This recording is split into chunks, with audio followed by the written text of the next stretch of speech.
Hello students, my name is Geetanjali Andheria. Welcome to step up academy. और एक बात बताइए, आप कितने वाद्य यंत्रों को मतलब कितने इंस्ट्रूमेंट को आप जानते हैं या बजाना जानते हैं या उनके नाम जानते हैं? या हो सकता है मैं कम बताऊं, आपको कुछ ज़्यादा ही पता हो। तो आप हारमोनियम जानते हैं, कीबोर्ड जानते हैं मतलब केसियो कांगो, फिर आप ये गिटार है ना, हारमोनियम तो मैंने बोल ही दिया है, तबला, बांसुरी और भी ऐसे बहुत सारे वाद्य यंत्र होंगे जिन्हें आप जानते होंगे या जिन्हें मैं ना जानती होंगी, नए नए जो आ चुके हैं। तो वाद्य यंत्र, हिंदी में इसे वाद्य यंत्र बोलते हैं और वाद्य यंत्र हमारी संस्कृति में पहले से जुड़े आए हैं। बहुत लंबे समय से हमारी संस्कृति में ये शामिल है। जब कभी शहनाई बजाई जाती थी, जब कभी सितार होता था तो ये प्राचीन काल से हमारी संस्कृति में सम्मिलित है। संगीत तो हमारी संस्कृति का हिस्सा है, संगीत तो हमें प्राचीन हमारी धरोहर है। और वैसे ही ये सारे वाद्य यंत्र मतलब कुछ नए आए हैं, लेकिन जो पुराने वाद्य यंत्र हैं ये सारे वाद्य यंत्र तो प्राचीन काल से ही चले आ रहे हैं। शहनाई वादन तो इतना प्रसिद्ध था कि आज भी लोग कहीं कहीं अपनी एक शाही अंदाज में शहनाई बजवाते हैं। जबकि घरों में कोई ऐसा विवाह का अवसर होता है तो शहनाई वादक को बुलाते हैं, बजवाते हैं। एक अलग ही दृश्य लगता है और बड़ा ही प्यारा लगता है कि चलिए हमारी संस्कृति यहाँ जीवित है या कुछ एक, अब हम कहते कुछ नयापन है, जबकि ये तो पहले से ही आया हुआ है। तो शहनाई वादक के भी ऐसे कई प्रसिद्ध, जैसे बिस्मिल्लाह खां बहुत अच्छे शहनाई वादक थे। बहुत अच्छे उनकी शहनाई में फूंक मारने से ही 7 स्वर कैसे निकल आते थे, हर एक लय में, सुर में, ताल में। मतलब ये तो कुछ ईश्वर का दिया हुआ वरदान भी होता है, कुछ अपनी मेहनत भी होती है, अपनी सीख और लगन भी होती है, रुचि होती है उसके प्रति जो आप सीखना चाहते हैं। तो ये सारी बातें मेरे करने का क्या तात्पर्य है, क्योंकि मैं कक्षा 10वीं क्षितिज के पाठ 16 नौबत खाना, आज आपको नौबत खाने में इबादत आज आपको पढ़ाना चाहती हूँ। यहाँ पर आप देखेंगे तबला है और शहनाई भी रखी हुई है, क्योंकि वाद्य यंत्रों की ही बात है। इन वाद्य यंत्रों में कौन श्रेष्ठ है शहनाई वादक में, उनके बारे में बताया गया है। तो नौबत खाने में इबादत, ये नया शब्द लग रहा है, इसका अर्थ क्या होता है?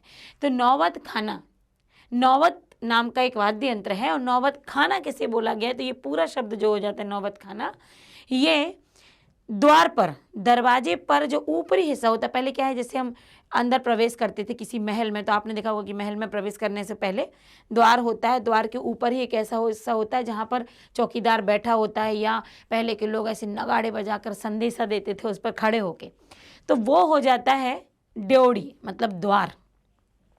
द्वार के ऊपरी वाले हिस्से पर जहाँ पर नौबत नामक वाद्य यंत्र बजाया जाता है उसे कहते हैं नौबत खाना। तो नौबत खाने में इबादत मतलब हो जाता है उसके प्रति अपनी आस्था, श्रद्धा, प्रार्थना, प्रेयर, उसके प्रति हमें समर्पण का भाव। तो ये है नौबत खाने में इबादत। ये पाठ हो गया। अब हम इससे संबंधित जो भी इसके लेखक हैं, उन लेखक हैं हमारे यतीन्द्र मिश्र। तो यतीन्द्र मिश्र के यहाँ पर पहले हम जीवन परिचय देखेंगे और उसके बाद हम पाठ पर पहुँचेंगे। युवा साहित्यकार यतीन्द्र मिश्र का जन्म सन 1977 में 1977 में अयोध्या उत्तर प्रदेश में हुआ था। ये अयोध्या में जन्मे। उन्होंने लखनऊ विश्वविद्यालय में हिंदी में एमए किया। सन 1999 में 1999 में 9 से साहित्य और कलाओं के संवर्धन और अनुशीलन के लिए एक सांस्कृतिक न्यास बिमला देवी फाउंडेशन का संचालन भी किया। उन्होंने हिंदी से जुड़े रहने के लिए, हिंदी और साहित्य और कलाओं के संवर्धन को बढ़ाने के लिए बिमला देवी फाउंडेशन का संचालन किया। वर्तमान में भी स्वतंत्र लेखक के साथ साथ साहित्य नामक वर्तमान समय की बात हो रही है उनकी, ये साहित्य नामक अर्धवार्षिक पत्रिका के भी संपादक हैं, वह उसका भी संपादन कर रहे हैं। तो 1977 में 77 में जन्म हुआ था। 99 में कला संवर्धन के लिए इन्होंने बिमला देवी फाउंडेशन का ये संचालन इन्होंने किया, कर रहे हैं ये तभी से। और वर्तमान में ये साहित्य नामक अर्धवार्षिक पत्रिका का भी संपादन कर रहे हैं यतीन्द्र मिश्र जी। यतीन्द्र मिश्र के 3 काव्य संग्रह प्रकाशित हो चुके हैं। इनके नाम हैं जो 3 काव्य संग्रह प्रकाशित हुए हैं, अयोध्या तथा अन्य कविताएं, यदा कदा, ड्योढ़ी पर आलाप, ड्योढ़ी वही दरवाजे पर, आलाप मतलब दरवाजे पर धुन। तो इस तरीके की देखिए, धुन तो हम जब शहनाई वादन होता था तो धुन बजाई जाती थी। तो इसके अलावा शास्त्रीय गायिका गिरजा देवी के जीवन पर आधारित गिरजा नामक पुस्तक भी लिखी है। शास्त्रीय जो गायिका हैं गिरजा देवी, उनके जीवन पर आधारित एक किताब गिरजा भी उन्होंने लिखी हुई है यतीन्द्र मिश्र ने। उन्होंने सन 2000 में द्विजदेव की ग्रंथावली का सह संपादन तथा धाती का थाती ना थथर में थाती का संपादन भी किया। तो किसका 2000 में द्विज देव की ग्रंथावली और का सह संपादन किया किसी के साथ में मिलकर, तथा थाती का भी संपादन उन्होंने किया। तो ये उनकी जो पत्रिकाएं रही उनके बारे में, जो उनकी रचनाएं हैं और जो 3 मुख्य रचनाएं आई हैं उनके बारे में भी यहाँ वर्णन किया है। साहित्यिक विशेषताएं रही यतीन्द्र मिश्र जी ने अपनी रचनाओं में समाज और संस्कृति के अनेक पहलुओं का चित्रण किया है। देखिए, समाज के विभिन्न भागों को लेगा और संस्कृति की नौबत खाने से ही हमें पता चलता है कि वो संस्कृतियों पर भी वो प्रहार नहीं, उसका चित्रण करते थे। उन्होंने समाज के अनेक भावुक प्रसंगों को बड़ी ही सहजता के शब्द से अपने शब्दों में पिरोया है। मतलब जो समाज के ऐसे प्रसंग रहे हैं जो एकदम भावनात्मक रूप से रहे हैं, जो इमोशनल करने वाले हैं, भावुकता से पूर्ण हैं, ऐसे प्रसंगों को भी बड़ी ही सहजता से इन्होंने अपने शब्दों में रखा है। उनकी साहित्यिक विशेषताओं में समाज के साथ निकट संबंधों को आसानी से महसूस किया जा सकता है। जब हम उनके साहित्य को पढ़ते हैं तो समाज के प्रति अपने बिल्कुल पारस्परिक संबंध का भी हम यहाँ पर देखते हैं कि कितना संबंध आपस में होता है और कितना आसानी से हम संबंध समाज के लोगों से बना सकते हैं, ये यहाँ पर हमें इनकी रचनाओं से महसूस होता है। यतीन्द्र मिश्र की जो और भी साहित्यिक विशेषताएं कि इनकी भाषा सहज, प्रभावमयी, भावाभिव्यक्ति में सक्षम, प्रसंगों के अनुकूल, भाषा में खड़ी बोली का परिमार्जित रूप के दर्शन होते हैं। मतलब इनकी भाषा प्रवाहमयी है, कहीं ऐसा नहीं लगता कहीं से कहानी कहीं पकड़ ली गई हो, तारतम्यता बनी हुई है, प्रवाहमयी है, सहज है, भावों की अभिव्यक्ति मतलब भावाभिव्यक्ति से पूर्ण है, प्रसंग के अनुकूल है, जैसी घटना वैसा उनकी भाषा होती है, उनका चित्रण होता है। उनकी साहित्यिक खड़ी बोली का उन्होंने परिमार्जित रूप के दर्शन होते हैं।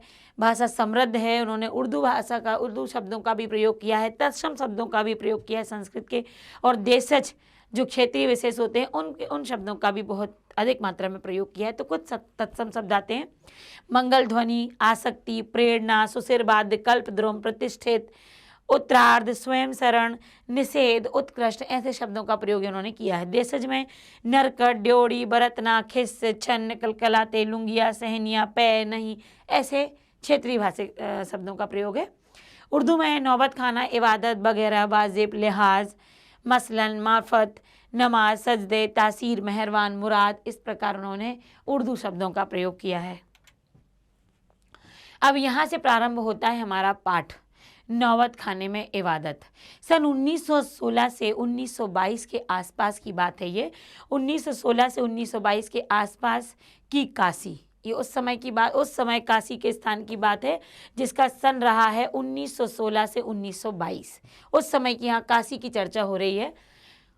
पंचगंगा घाट स्थित बालाजी मंदिर की ड्योढ़ी, जो जिस स्थान काशी में जिस स्थान की बात हो रही है वो पंचगंगा घाट पर स्थित है, जो बालाजी मंदिर की ड्योढ़ी मतलब बालाजी मंदिर का द्वार। ड्योढ़ी का नौबत खाना, जो ड्योढ़ी का नौबत खाना रहा होगा मतलब ये नौबत खाना हो जाता ऊपरी हिस्सा। तो नौबत खाना और नौबत खाने से निकलने वाली मंगल ध्वनि मतलब नौबत खाने में जो ऊपर बैठकर जो भी बजाते गाते थे उसकी ध्वनि। अमरुद्दीन अभी, अब यहाँ पर एक बच्चे की बात की गई है। अमरुद्दीन अभी सिर्फ 6 साल का है और बड़ा भाई शमसुद्दीन 9 साल का। अमरुद्दीन को पता नहीं कि राग किस चिड़िया को कहते हैं। अमरुद्दीन को नहीं पता कि ये राग, लय, ताल क्या होते हैं। और ये लोग मामूजान वगैरह जो बात बात पर भीम पलासी और मुल्तानी कहते रहते, ये भीम पलासी मुल्तानी ये राग के नाम हैं। तो कह रहा है कि मुझे नहीं पता ये जो मामूजान मतलब उनके मामा जी लोग हैं वो किस तरह की ये इस तरह की सी भीम पलासी मुल्तानी जैसे नाम कहते रहते हैं। क्या वाजिब मतलब हो सकता है, मतलब इसका वाजिब मतलब क्या सही मतलब हो सकता है कुछ इन शब्दों का। इस लिहाज से अभी उम्र नहीं है, मतलब यदि वो ख्याल सोचा जाए कि ये कौन से शब्द हैं तो उस ख्याल को अभी सोचने की वो कह रहे कि उम्र नहीं है। अमरुद्दीन ये जान सकें इन भारी शब्दों का वजन कितना होता है। मतलब अमरुद्दीन को अभी ये ज्ञान नहीं था कि ये जो भारी भरकम भीम पलासी और मुल्तानी जैसे नाम लिए जा रहे हैं इनका क्या अर्थ होता है, क्योंकि अभी ये केवल 6 वर्ष की ही। तो 6 वर्ष का बच्चा क्या जानेगा, बस शब्दों को सुनेगा और उन भारी भरकम शब्दों का कुछ अर्थ निकालने की कोशिश करेगा। तो आगे है, यस सही जा रहे थे हम। गोया इतना जरूर है कि अमरुद्दीन और शमसुद्दीन के मामा द्वय, यहाँ द्वय देखिए आपका तत्सम शब्द का प्रयोग हुआ, द्वय मतलब 2। इतना जरूर है कि अमरुद्दीन और शमसुद्दीन के 2 मामा सादिक हुसैन और अली बख्श देश के जाने माने शहनाई वादक हैं। इन दोनों का नाम भी शहनाई वादक में प्रसिद्ध है। सादिक हुसैन और अली बख्श ये भी प्रसिद्ध शहनाई वादक हैं। विभिन्न रियासतों के दरबार में, मतलब जो रियासतें होती हैं, मतलब जो रियासत एक जिसका शासन वहाँ चलता है, जिसका वो क्षेत्र पूरा होता है, उन रियासतों में के दरबार में बजाने जाते रहते हैं ये दोनों इसके मामा। रोजनामचे में बालाजी का मंदिर सबसे ऊपर आता है। हर दिन की शुरुआत, मतलब रोजनामचे मतलब प्रतिदिन की दिनचर्या में जहाँ से वो शुरुआत करते हैं गाने की, वहाँ बालाजी का मंदिर सबसे ऊपर आता है। तो यहाँ प्रश्न बन सकता है एमसीक्यू में कि सबसे पहले सादिक हुसैन अली बख्श सबसे पहले अपने दिन का प्रारंभ कहाँ से गाकर करते थे या किस स्थान से?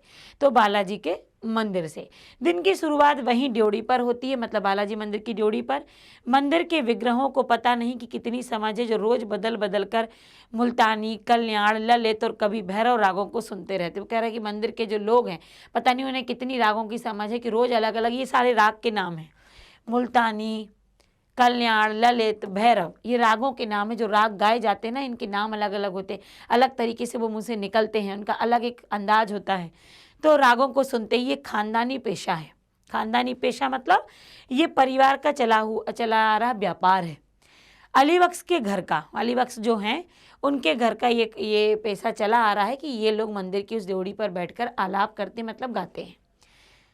उनके अब्बा जान, मतलब उनके पिताजी भी यही ड्योढ़ी पर शहनाई बजाते थे। उन दोनों के पिताजी भी अली बख्श के, मतलब और अली बख्श के साथ सादिक हुसैन के जो पिताजी थे, मतलब कि उनके अमरुद्दीन और शमसुद्दीन के नाना जी, ये भी यहीं पर मंदिर की ड्योढ़ी पर बैठकर शहनाई वादन करते थे, शहनाई बजाते थे। आगे बढ़ते हैं। अमरुद्दीन का जन्म, अब यहाँ पर अमरुद्दीन की बात आती है। अमरुद्दीन का जन्म डुमराव बिहार के एक संगीत प्रेमी परिवार में हुआ। डुमराव बिहार में है डुमराव, वहाँ पर अमरुद्दीन का जन्म हुआ। और इनका जो परिवार था वो संगीत प्रेमी था, संगीत में रुचि रखने वाला। 5-6 वर्ष डुमराव में बिताकर वह नाना के घर ननिहाल काशी में आ गए। पहले उन्होंने अपना 5-6 वर्ष वहाँ बिताए, उसके बाद अपने नाना जी के यहाँ काशी आ गए। नाना जी काशी में थे। डुमराव का इतिहास में कोई स्थान बनता हो ऐसा नहीं लगा कभी भी। मतलब जब डुमराव से वो इतनी छोटी उम्र में निकल आए, तो आगे इतिहास में जब इनकी बात की जाती है अमरुद्दीन को, तो डुमराव का नाम ज़्यादा नहीं आता है।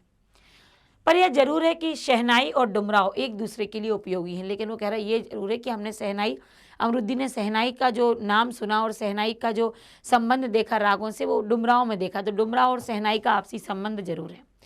शहनाई बजाने के लिए रीढ़ का प्रयोग होता है। रीढ़ एक वहीं पर शहनाई में लगी हुई होती है, शहनाई का अंग है, जो अंदर से पाली होती है, मतलब एकदम पोली जिसे कहेंगे, खाली, एकदम कुछ भी उसके अंदर नहीं होता, जिसके सहारे शहनाई को वहाँ से फूंका जाता है।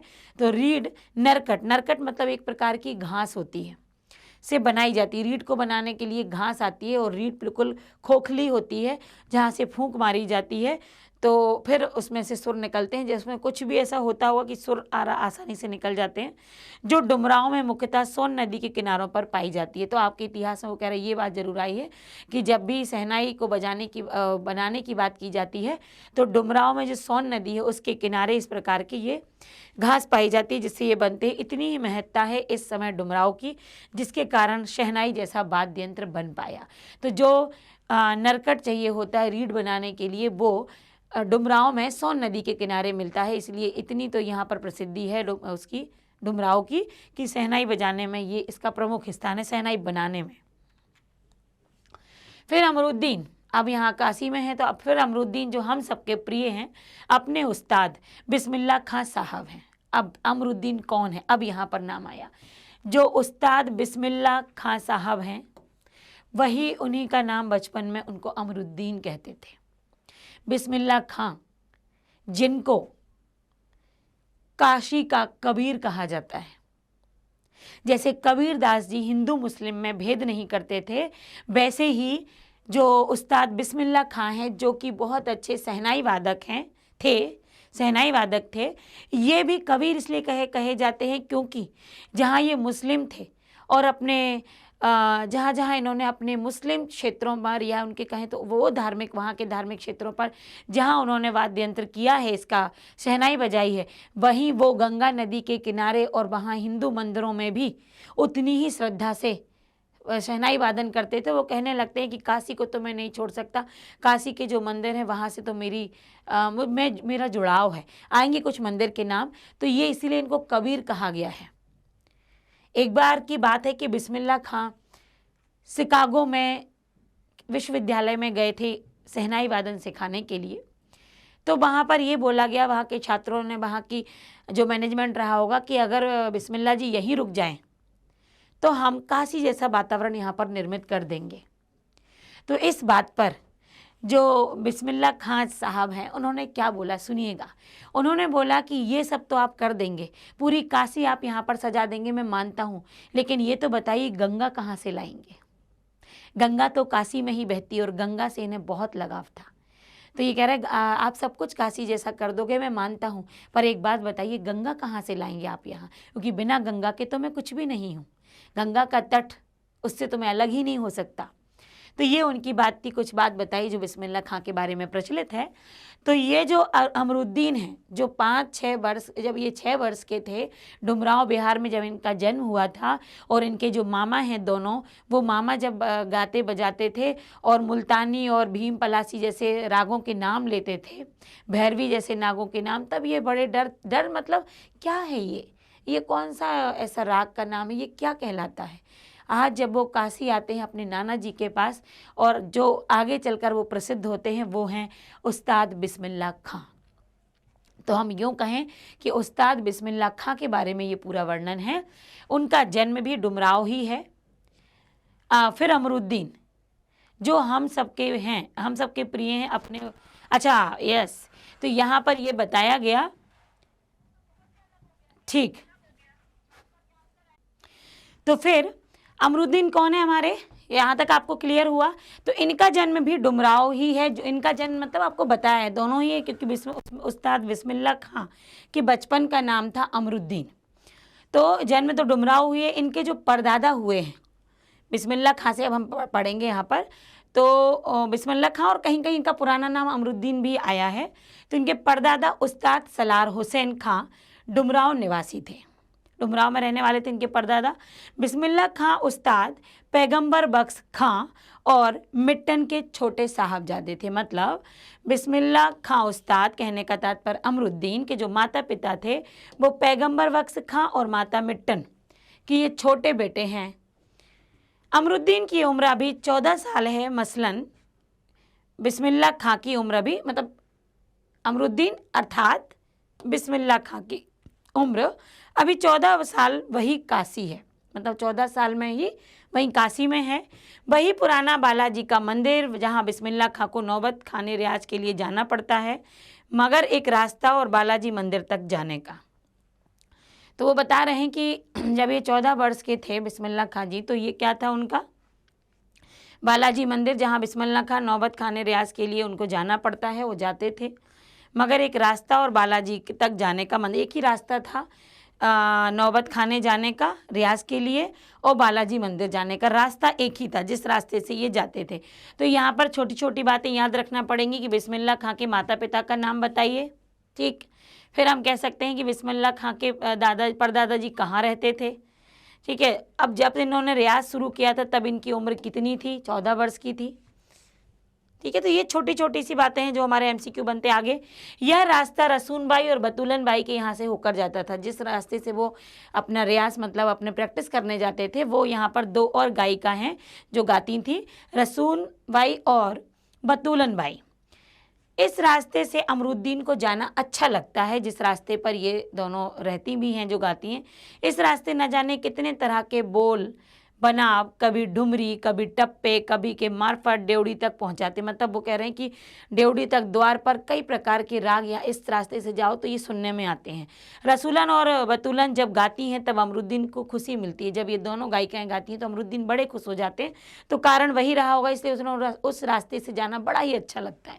एक प्रकार से उनकी अबोध उम्र में अनुभव की स्लेट पर संगीत प्रेरणा की वर्णमाला रसूलन बाई और बतूलन बाई ने उकेरी है। यहाँ पर देखिए उन्होंने जो बातें कही हैं कुछ उपमाएं देकर कि अपनी मतलब इस प्रकार उनकी अबोध उम्र में, मतलब छोटे बचपन की उम्र में अनुभव की स्लेट पर उनको जो अनुभव आया राग का, उनको जो अनुभव आया उस समय के राग का, उस समय की लय का, तो उनके अनुभव की स्लेट पर मतलब जो अनुभव उन्होंने प्राप्त किए, संगीत की प्रेरणा की वर्णमाला, मतलब संगीत की जो वर्णमाला है, किस प्रकार संगीत सीखा जाए कि बोला जाए या किस तरीके से उसकी वर्णमाला सीखी जाए, ये रसूलन बाई और बतुलन बाई ने ही उनके अंदर उकेरी है। मतलब उनके अंदर ही ये गायकी उन्होंने पैदा की है और उन्हें अनुभव भी दिलवाया इसका।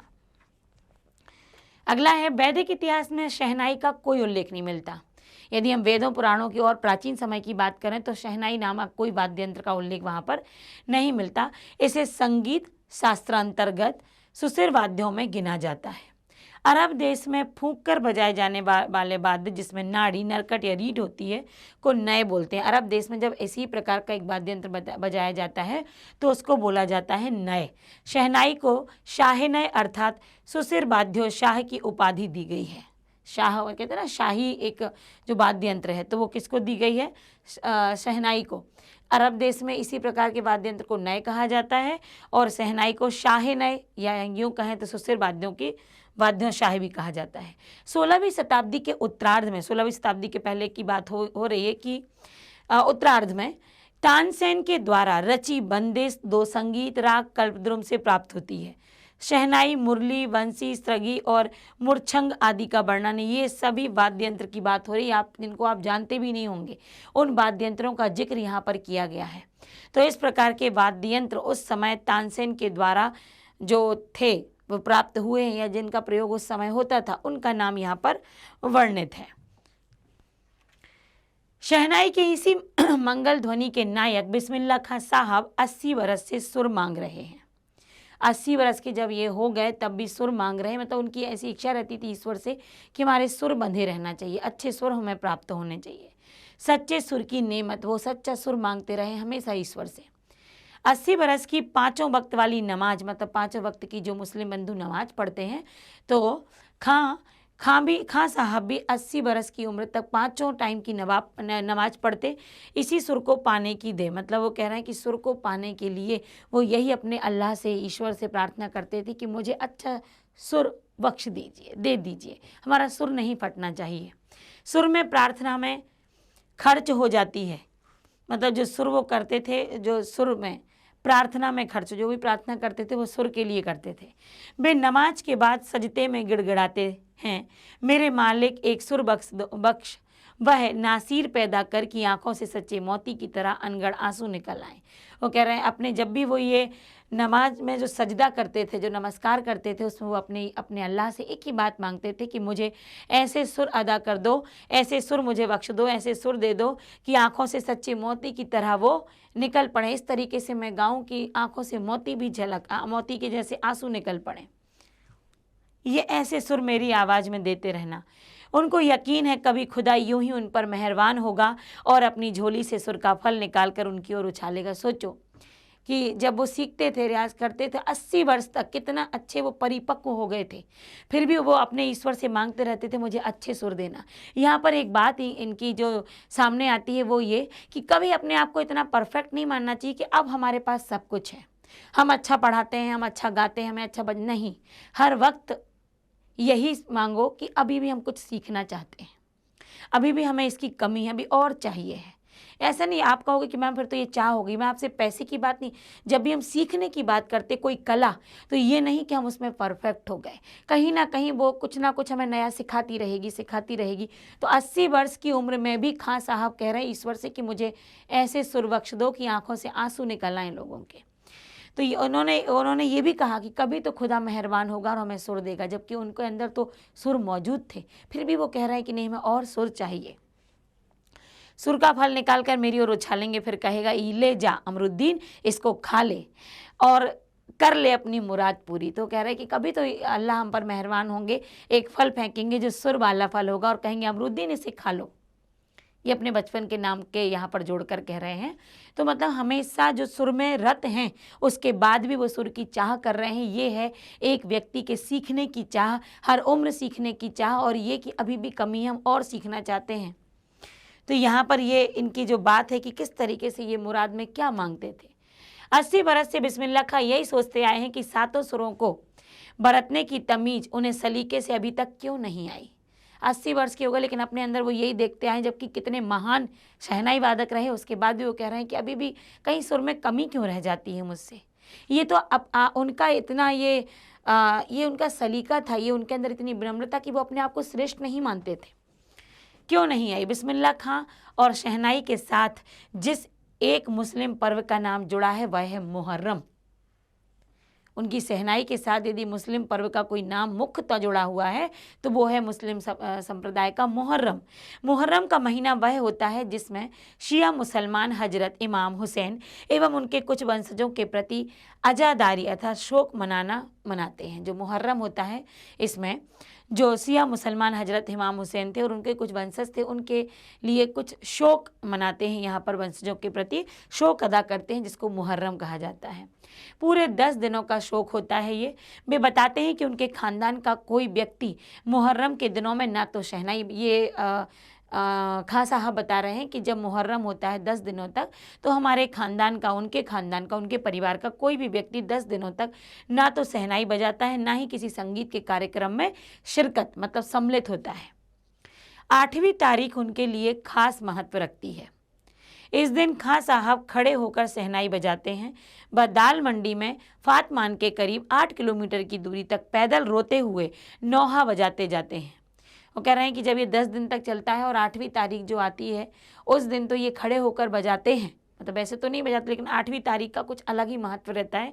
उस दिन ये खड़े होकर बजाते हैं और दाल मंडी से लेकर फातमान के करीब 8 किलोमीटर तक ये पैदल रोते हुए नौहा बजाते जाते हैं। इस दिन कोई एक नहीं बजता। राग रागिनियों की अदायगी का निषेध है इस दिन, मतलब इस दिन कोई एक नहीं बजता। जो राग रागनियाँ होती हैं उनके वो राग रागनियाँ जो अपने अपने अंदाज में गाती हैं उनके लिए बंद होता है, ये वहाँ ये नहीं गाया जाता, ऐसा रिवाज है। फिर है अमरुद्दीन तब सिर्फ 4 साल का रहा होगा छुप कर। अब वो अपनी बात बीच बीच में ये यतीन्द्र जी खां साहब की बात बीच बीच में बताते जा रहे हैं, तो उनके बचपन का नाम आता जा रहा है, तो आप भ्रमित मत होइएगा।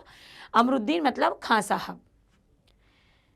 अमरुद्दीन अब सिर्फ 4 साल का रहा होगा जब एक बार छुप कर उन्होंने नाना जी को नाना के यहाँ काशी में रह रहे थे जब ये छोटे में थे, तो नाना को उन्होंने 6 साल के बाद आए थे, लेकिन नाना जी के यहाँ तो जाना आना बनता ही है, तो 4 साल की उम्र में उन्होंने नाना जी को चुपके से शहनाई बजाते हुए सुना।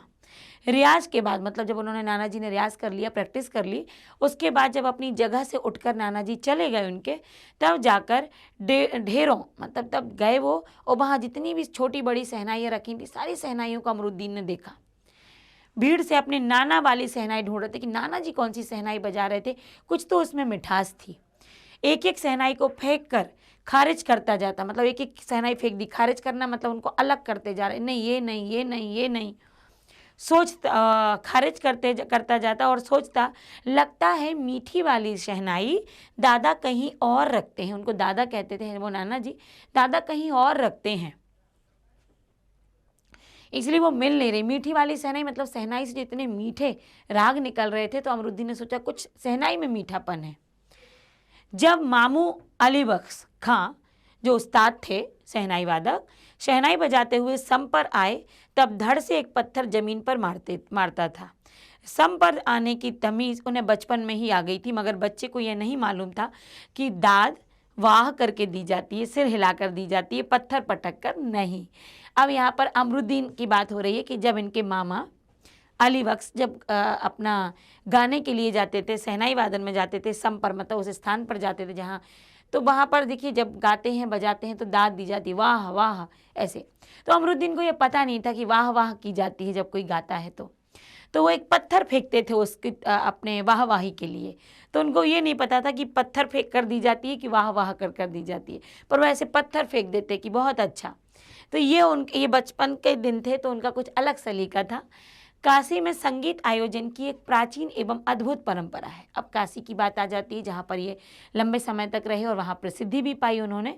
तो काशी में संगीत आयोजन की, जब संगीत का आयोजन होता है काशी में, तो कुछ अलग ही प्रथा होती है, अद्भुत परंपरा होती। क्या यह आयोजन पिछले कई वर्षों से संकट मोचन मंदिर में होता आया, मतलब हनुमान जी का मंदिर रहा होगा संकट मोचन मंदिर, वहाँ अद्भुत एक संगीत का आयोजन होता आया है। यह मंदिर शहर के दक्षिण में लंका पर स्थित है। व हनुमान जयंती के अवसर पर यहाँ 5 दिनों तक शास्त्रीय एवं उपशास्त्रीय गायन वादन की उत्कृष्ट सभा होती है। जब यह हनुमान जयंती आती है तो 5 दिनों तक शास्त्रीय और उपशास्त्रीय जो गायन वादन शैली होती है उसकी सभा लगती है। इसमें बिस्मिल्लाह खां अवश्य होते हैं। अपने मजहब के प्रति अत्यधिक समर्पित उस्ताद बिस्मिल्लाह खां की श्रद्धा काशी विश्वनाथ जी के प्रति भी अपार है। अपने मजहब के प्रति ये जितने समर्पित हैं, 5 टाइम की नमाज पढ़ते हैं, अल्लाह से मांगते हैं अपने लिए जो उन्हें मांगना होता है, उसके बाद भी ये जितने अपने अल्लाह के प्रति समर्पित हैं, अपने मजहब के प्रति समर्पित हैं, उतनी ही श्रद्धा इन्हें काशी विश्वनाथ के प्रति भी है। तो इसलिए इनको तो इन्हें कबीर कहा गया है कि एक धर्म नहीं, इन्होंने हिंदू मुस्लिम को अलग अलग किया ही नहीं, बिस्मिल्लाह जी ने भी। तो यहाँ पर आगे बढ़ते हैं। वे जब भी काशी से बाहर रहते तो विश्वनाथ व बालाजी मंदिर की दिशा की तरफ, काशी से यदि बाहर जाते ना, तब भी वो बजाने से पहले उसी दिशा की तरफ, जिस दिशा में काशी में ये मंदिर है, बालाजी का मंदिर और साथ ही विश्वनाथ का मंदिर, उस दिशा की तरफ मुँह करके बैठते हैं।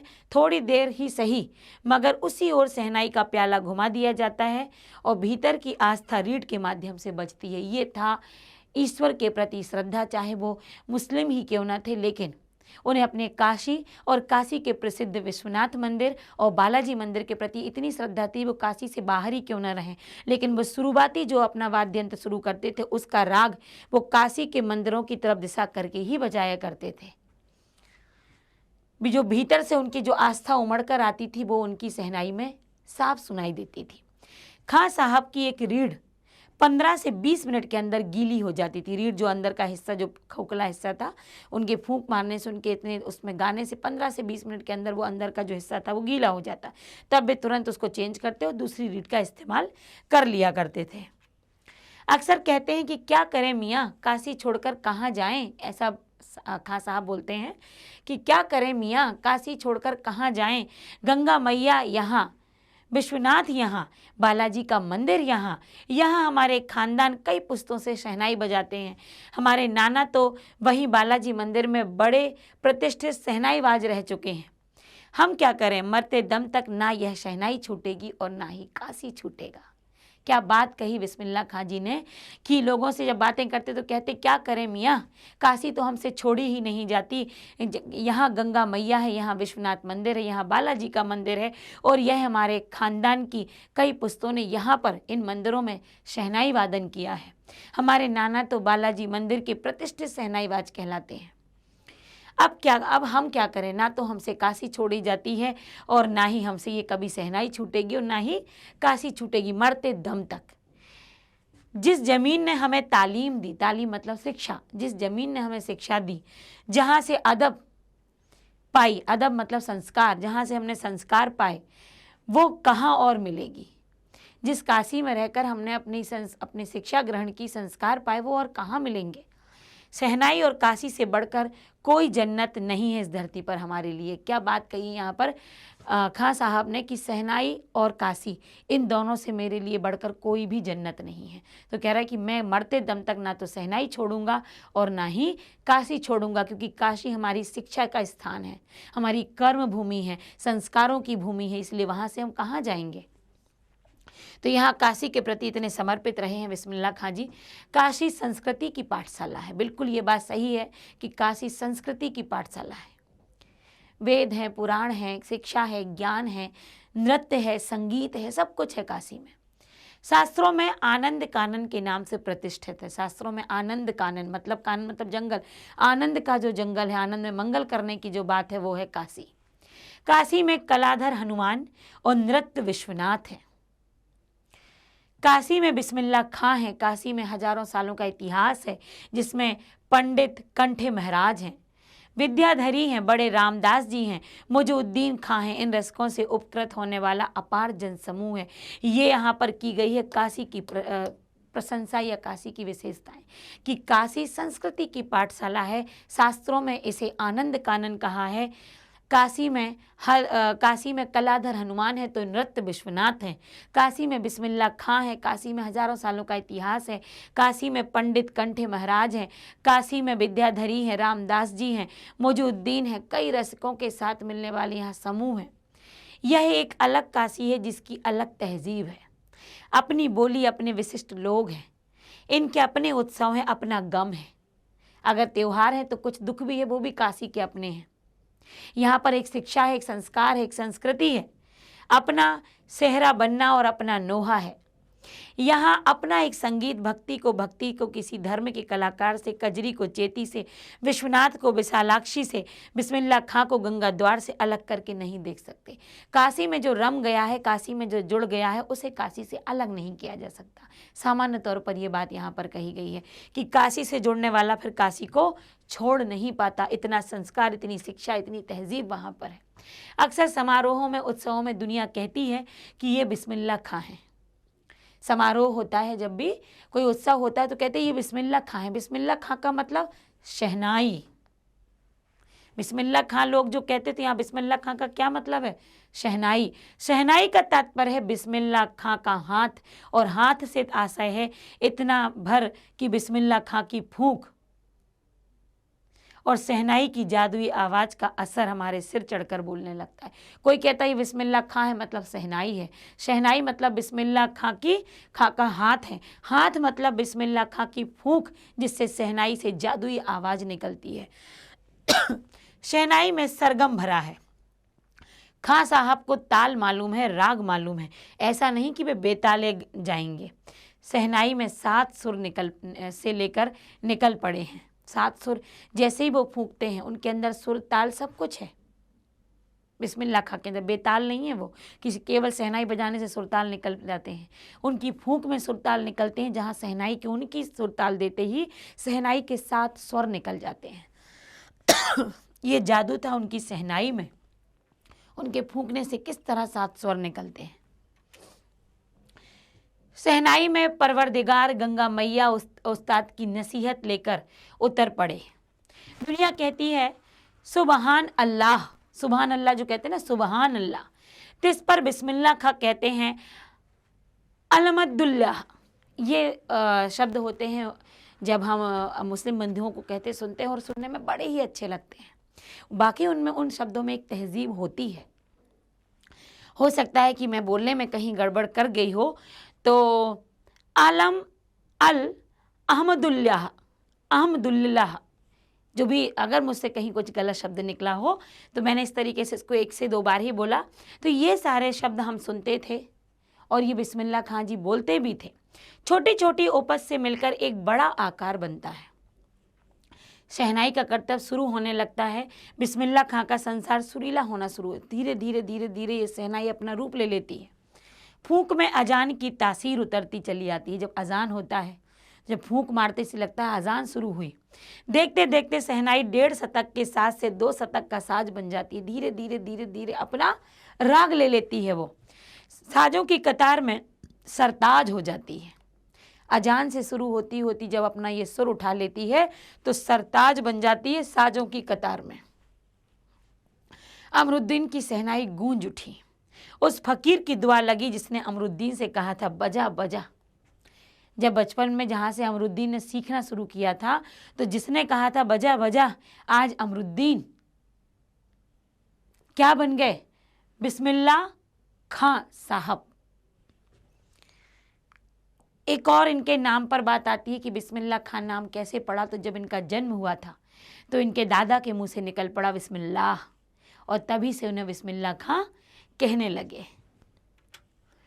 किसी दिन, अब यहाँ पर एक बात आती है खां साहब को लेकर कि किसी दिन एक शिष्या ने, खां साहब की शिष्या ने डरते डरते खां साहब से को टोकते हुए कहा, बाबा आप ये क्या करते हैं? इतनी प्रतिष्ठा है आपकी, इतना नाम है आपका, इतना फेम है, लोग आपको इतना जानते हैं, सम्मान देते हैं। अब तो आपको भारत रत्न भी मिल चुका है। ये उस समय की बात है जब बिस्मिल्लाह जी को भारत रत्न से नवाजा जा चुका था, मिल चुका था उनको। ये फटी तहमत ना पहना कीजिए। वो तहमत जो पहनते थे नीचे, लुंगी तहमत, तो उन्होंने कहा कि ये आप फटी लुंगी मत पहना कीजिए। तहमत, इसको अलग एक उर्दू भाषा में कहें तो अच्छा नहीं लगता। जब भी कोई आता है आप इसी फटी तहमत में सबसे मिलते हैं। खां साहब, अब यहाँ पर वो बच्ची शिष्या उनको नहीं अच्छा लगता कि मेरे गुरुजी का नाम इतना बढ़ चुका है और ये तो अभी भी कि कोई भी मिलने आता है। लेकिन वो ये नहीं समझ पा रही थी कि यही तो उनका साधारण व्यक्तित्व है। मैंने एक बार और आपको बोला था कि कभी भी व्यक्ति कपड़ों से नहीं पहचाना जाता। यदि आपके व्यक्तित्व में इतना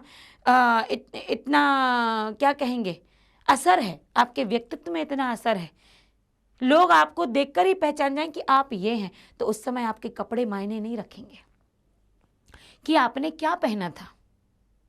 लेकिन हाँ, हमारे जो शुभ चिंतक होते हैं वो जरूर कह देते हैं कि हाँ बहुत लोग मिलने आए, कपड़े बदल लीजिए ना।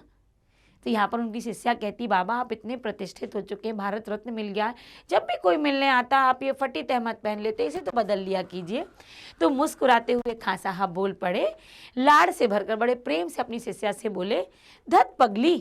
कहते अरे पगली, ये भारत रत्न हमको सहनैया पे मिला है। उन्होंने वहाँ की भाषा में बोला कि ये जो भारत रत्न मिला है ना, ये हमें सहनैया पे मिला है, मतलब सहनाई बजाने पर मिला है, लुंगिया पे नहीं। ये कोई हमें तहमत पर, लुंगी पर नहीं मिला है कि हम सुंदर लुंगी पहने थे इसलिए भारत रत्न मिल गया। भारत रत्न तो हमें हमारी जो कला है सहनाई बजाने की, उस पर मिला है, कपड़ों पर नहीं मिला है। तुम लोगों की तरह बनाओ सिंगार देखते रहते। यदि वो कह रहा है यदि मैं यही देखता रहता, आज ये कपड़े कल वो कपड़े, ऐसे जाना है लोग क्या कहेंगे, तो हमारी तो उम्र ही बीत जाती, हो चुकती सहनाई वादन, फिर तो हम कर चुकते, सीख लेते। एक और बात, जिसके अंदर ये चाह बनी रहती है, अरे हमें अच्छा दिखना, देखिए अच्छा दिखना है आज की मांग है, ये आज की बात करें, अच्छा दिखना है, अच्छा दिखते हैं हम, अपनी पर्सनालिटी डेवलप करते हैं, हमें खुद से एक उत्साह आता है, एक सेल्फ कॉन्फिडेंस बढ़ता है। लेकिन जब पूरा ध्यान हम उसी पर लगाए रहते हैं, तो जो हम सीखने की चाह है वो हमारी कहीं ना कहीं दब जाती है। तो हमेशा दिखावा नहीं करना चाहिए। एक समय तक, एक हद तक ठीक है, आप करिए, आप जहाँ पर अपने आप को प्रेजेंट करने जा रहे हैं आपको परफेक्ट होना है, लेकिन आपके पहनावे के साथ साथ आपकी वाणी में भी वो परफेक्शन होना चाहिए। वो परफेक्टनेस आपकी आपकी आवाज़ में, आपकी वाणी में, आपके अंदाज में भी होना चाहिए। तो कह रहे कि यदि मैं यही करता रहता ना, तो हो चुकती हमारी सहनाई। यदि मैं यही लुंगी और अपने कपड़े देखता रहता, तब क्या खाक रियाज हो पाता? तब मैं खाक अपने इतना लंबे लंबे समय तक जो प्रैक्टिस करता हूँ वो क्या हो पाती यदि मैं अपनी लुंगी देखता रहता? ऐसा उन्होंने अपनी शिष्या से बड़े ही मीठे अंदाज में बोला। अब आगे की बात है, काशी में जिस तरह बाबा विश्वनाथ और बिस्मिल्लाह खां एक दूसरे के पूरक रहे हैं, उसी तरह मुहर्रम, ताजिया, होली, अबीर, गुलाल की गंगा, जमुनी की संस्कृति भी एक दूसरे के पूरक रहे। कह रहा है काशी में जहाँ बाबा विश्वनाथ हैं वहीं पर बिस्मिल्लाह खां भी हैं, एक हिंदू और एक मुस्लिम। और जैसे उसी तरह जैसे मुहर्रम और ताजिया, जैसे होली और अबीर, ऐसे गुलाल की गंगा, जमुनी, ये एक दूसरे के पूरक हैं। अभी जल्दी ही बहुत कुछ इतिहास बन चुका है, अभी आगे बहुत कुछ इतिहास बन जाएगा फिर भी कुछ बचा है जो सिर्फ काशी में है। वो कह रहे हैं कि इन लोगों में अंतर आ जाए, नया नया इतिहास बन जाए, लेकिन कुछ काशी में जो बातें हैं वो आज भी वही हैं। काशी में आज भी संगीत के, काशी के जो लोग हैं वो आज भी संगीत के स्वर पर जागती है काशी, उसी की थापों पर सोती है काशी। काशी में